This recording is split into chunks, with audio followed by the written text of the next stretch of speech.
But this one is one I call the experiential revolution, where again we're moving from a service economy into an experience economy. Now, if we wanted to just look at 3 examples, and that's just 2 or 3, there's hundreds, and you know, new ones every day.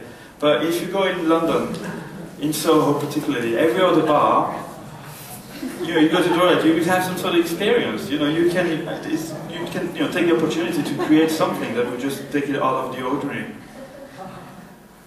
You've all seen this. Tesco 2 or 3 years ago, launched this kind of a virtual supermarket in a tube station in South Korea.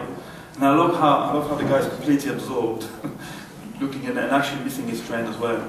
But again, taking over place, and we've seen many examples this morning of that. Nike is probably the one who's really looking to how can we use technology to augment product and services. And they took their shoes, added technology in there, and that created a whole new ecosystem, where at the back of that they launched Nike Plus and Fuel Band and then Kinect games and so on. So it's really opening a whole new raft of services for Nike. This is one I really like. I do like pizzas, but Domino's Pizza in the UK, you can actually track your order. So where in the past you would just call and then just say I want my usual pizza, a couple of minutes interaction. Here now I'm interacting for 20 minutes with the brand because I can actually track the pizza being made. And with my daughter, we do that every time. We say, and go back and check if it's almost there or not. So, just a few examples. Now, again, as per for the Industrial Revolution, it's innovations in technology that's really leading, that's caused the revolution to happen. And I quite like to categorize those technological innovation in 2 categories. One which is around user interfaces. If you think about the way we interacted with computers for about 30 years, it was through a screen, a keyboard and a mouse. In the last 5 years we have easily 10 or 15 new ways to interact with machine now. And then there's an amazing leapfrog that's been made in artificial intelligence as well. So starting with UI, 2007 when Apple launched the iPhone was really, where touchscreens, we all felt like, why didn't it exist before? It so naturally makes so much sense. And then many other devices have now using touchscreens like the smartwatch, and again, it's a really great experience. Speech recognition, earlier, 15 years ago, was really rubbish, which really wasn't working, but now it's quite amazing how well this technology works.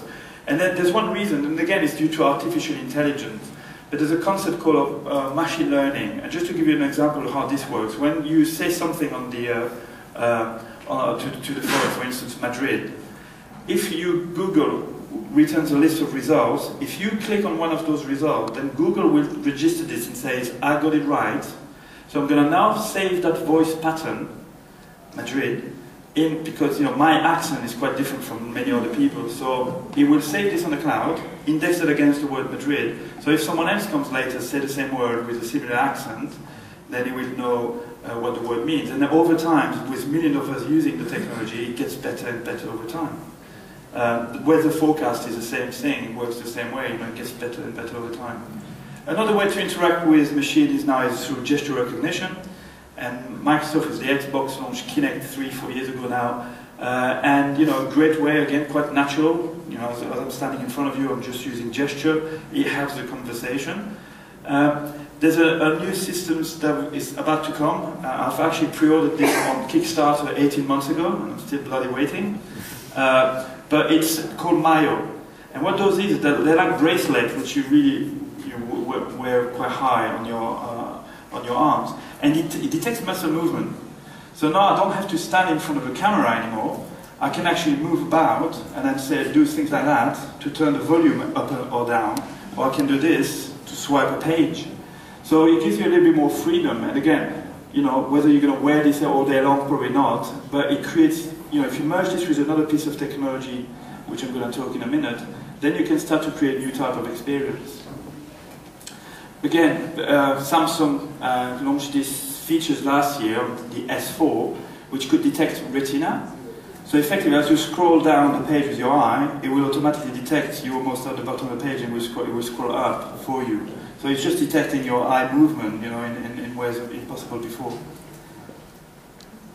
we can even now communicate, maybe it's a big word, but you can control a computer with your brain. So just by thinking, by concentrating.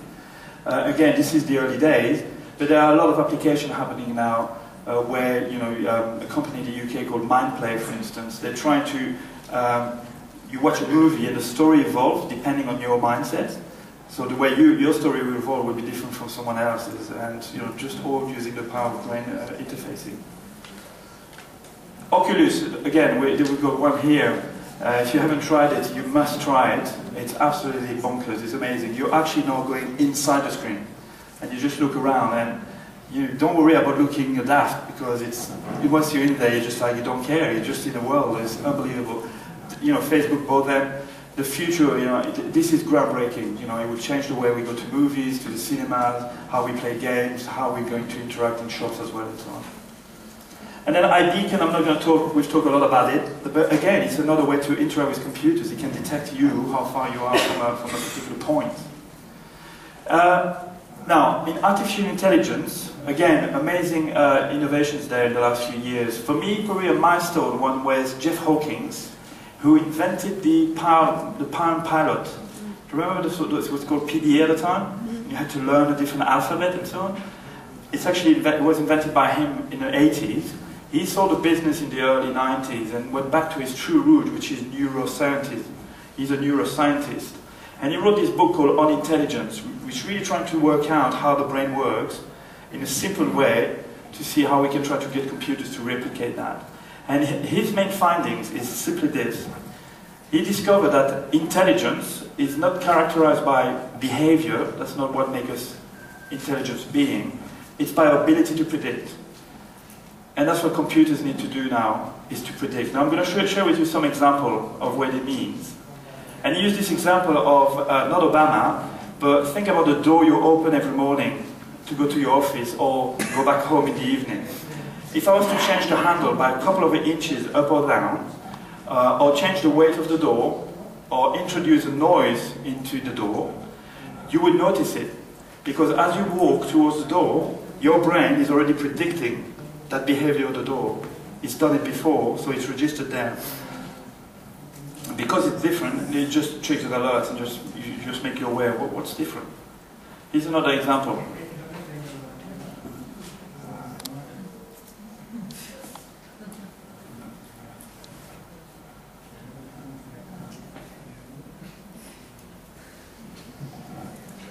So what your brain is doing here is effectively predicting the right spelling first. It does that automatically. Subconscious, I can't say the word. It does it automatically. And then you read the sentence. And it's unbelievable. Again, it shows you how this works. It's by predicting.